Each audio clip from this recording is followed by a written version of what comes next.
Hello, everybody. Sorry for laughing. I'm a little nervous. This is Ken. This is Life with Lisa A. I am Ken. Hello, everybody. This is Life with Lisa A. I am Ken. I am the husband, which means I'm a big part of Lisa A's life.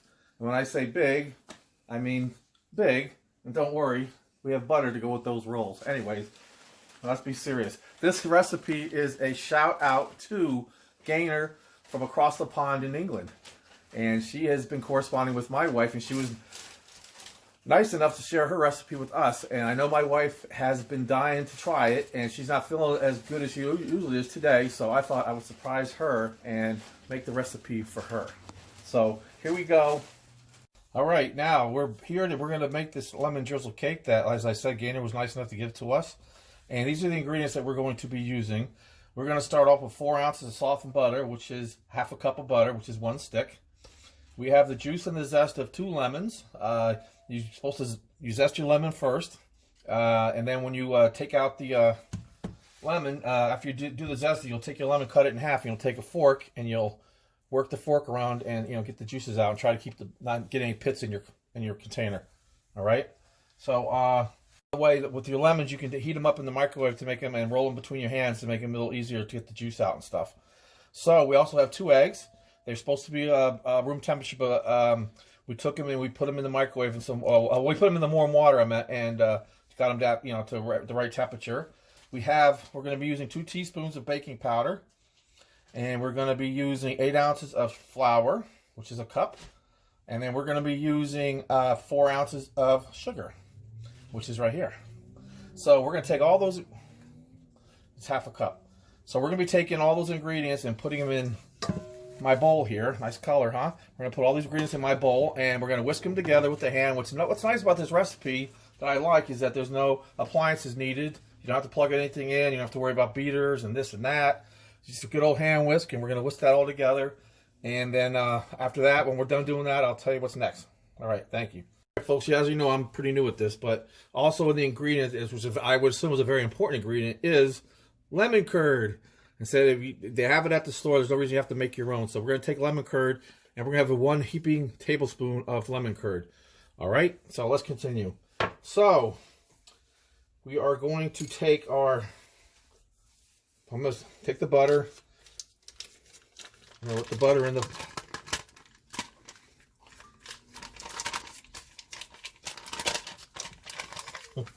Okay, hold on. I have to get the rest of this butter out. Let me grab something here.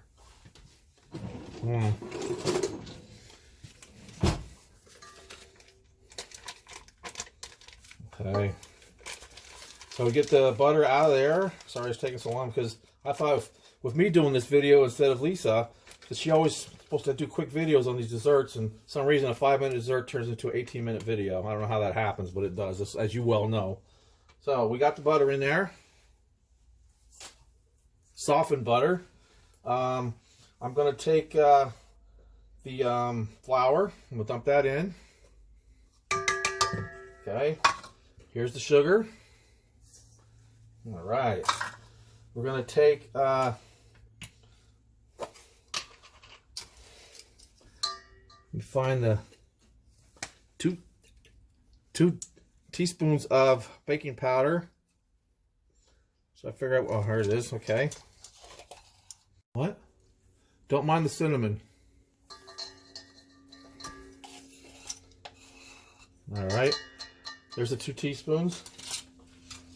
Now we also have to do the lemon curd. That looks like a heaping tablespoon to me. So we're going to get that out there. Wow. These ingredients don't want to cooperate with me today. Okay. All right. Make sure we get all of it out. Excuse the hand, the arm, whatever's in your way. Oops, sorry for the noise. My wife's going to kill me when she sees this. All right. Did it again. Why do they make metal bowls if you're not supposed to bang on them? I don't know. Okay, now, I also make sure I put the lids. I always yell at her. No, she doesn't put lids on things. All right, here's our lemon juice and lemons, and I But imagine that you could also take, Lisa likes to take blueberries and mix them with lemon sometimes, or blueberries and lime, or you could put raspberries with the lemon maybe. But we're going to do Gaynor's recipe the way she said to make it, and then we can always do something to make it our own later on. Hope you don't mind, Gaynor. So I'm going to take the egg and see how good I am. No shells. Ah, okay. There's one.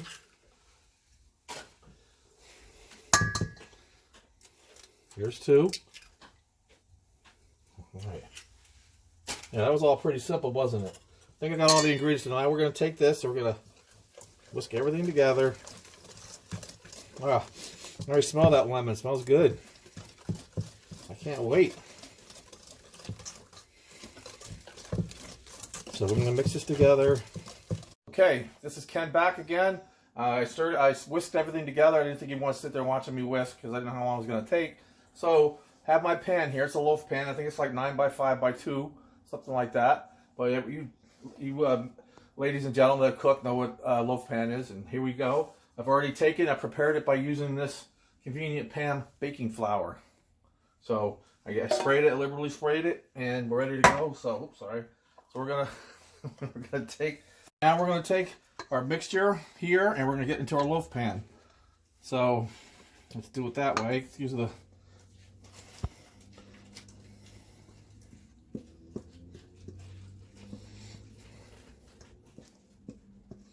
I don't do this often, folks, so apologize for the methodology here.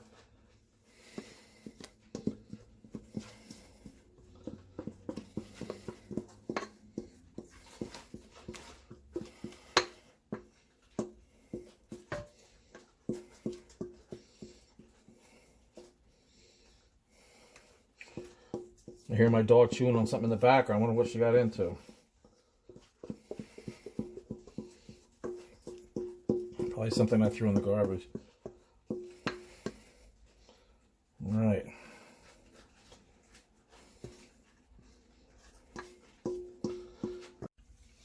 Okay. I happened to get some on my finger, so I licked it, even though it was raw eggs, but who cares?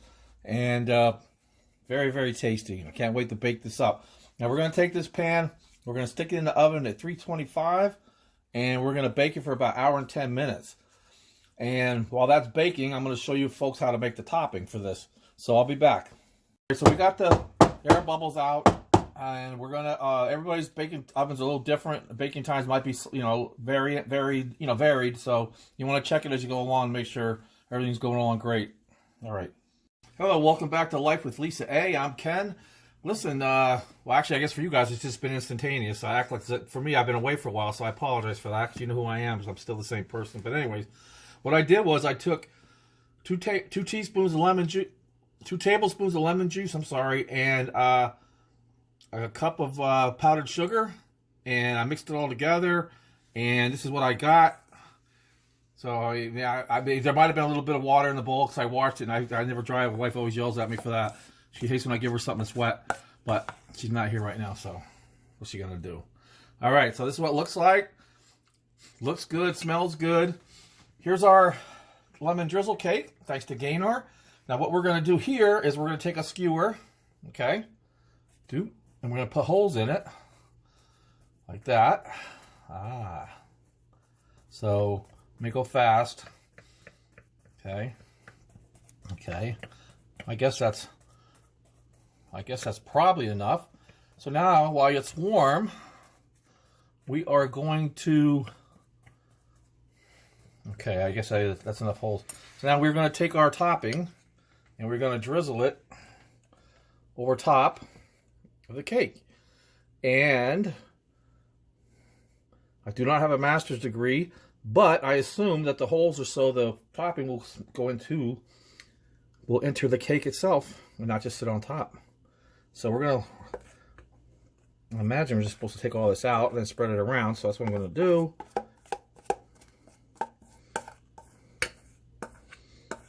Okay. So that looks pretty good. Okay. So let's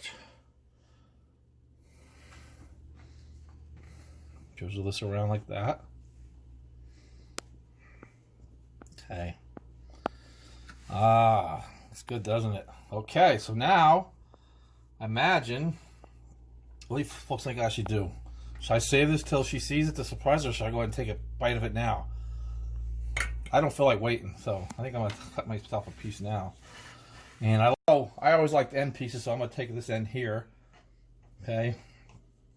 And I'll blame Ruffles for a piece missing when she sees it. Wow, look at that steam coming off of there. Oh, man. Alright, so here we are.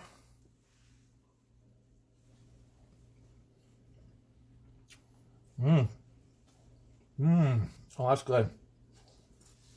Good job, Gaynor. Thank you very much. Hey, folks. I'm back again. I just want to show you that I couldn't wait. I took, well, you saw me take a bite out of it, but I did it because I forgot that my wife always takes pictures of the finished product, so you can have it on the, on the picture with the, on YouTube and stuff. And I took a piece out of it, so I have to figure out how I'm going to take a picture of it. So a couple of pictures. So I took 2 pieces out of it and ate it. It was delicious, Gaynor. Excellent job. And I also forgot to mention earlier, because I don't want you guys getting mad saying, oh my gosh, I burned my cake. But I only cooked this for 35 minutes. I checked it. But I think I didn't use the right size pan. I think I used a bigger pan than what Gaynor did. So that's probably, hers is probably taller, but like more like this. So I don't know. I'm not a baker, but let's just assume. And maybe later on, if the next video or something my wife speaks to, she'll confirm whether I was right or wrong. But 35 minutes and it came out right. So that's it. I appreciate it. Thanks for listening, and be well. What else does she say? Be safe, be well, be healthy. All right.